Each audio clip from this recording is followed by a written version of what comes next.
House Majority Leader Steve Scalise, back from cancer treatment, is ready to go. First off, on your health, Congressman, how you feeling? Hey, Brian, great to be with you. I'm feeling great. God answers prayers. I got the clean bill of health from my doctors about 3 weeks ago and came back to work and back, doing my normal schedule. So, in remission, very, very blessed. And you were back at baseball practice 2 hours ago, playing second base. Right. So if that's not an indication that you're okay, I don't know what is. Congressman, for you, you want to talk about Lake and Riley. I thought it's a no-brainer, you would think, people watching around the world, of course ICE should try to get rid of illegal immigrants that have committed crimes. But that's not happening in sanctuary cities. Do you think you're going to get some pushback on the Lake and Riley bill? Well, we're going to have a robust debate. I hope we have an overwhelming vote. But, Brian, one way or another, we're going to force everybody to take a side here. I mean, most Americans think it's crazy, number one, that we have wide open borders, letting people in illegally by the millions, let alone if someone here illegally is caught breaking our laws, they're literally let out the next day. You saw them beating up cops in New York, let out the next day.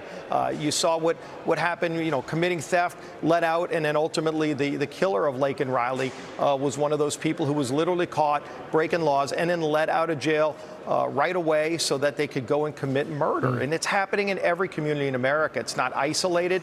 We're naming this bill after Lake and Riley because of the tragedy that happened there, but it should never happen anywhere. No family should have to go through what Lake and Riley's family went through, yet we're seeing it all too often because Joe Biden opened the southern border and he refuses to work with us to close it. But we're going to keep pushing this issue and fighting to get our border under control. And guess who's pushing for you?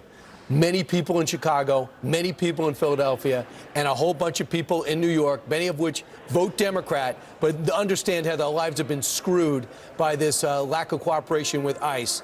I want to talk about something else. It seems like despite people saying that you have a fractured party, despite the way you've sometimes acted in the House, not you, it seems like everyone is uniting around President Trump. Former President Trump, as Mitch McConnell said, I am in, Joni Ernst said, I am in, and the governor of Virginia said, I back Donald Trump. Your thoughts about where this party is right now? Oh, you're seeing a coalescence around Donald Trump. Over the last few months, President Trump has built up a very, I think, a real inspired movement because people remember how good things were when Donald Trump was president. We had a healthy economy.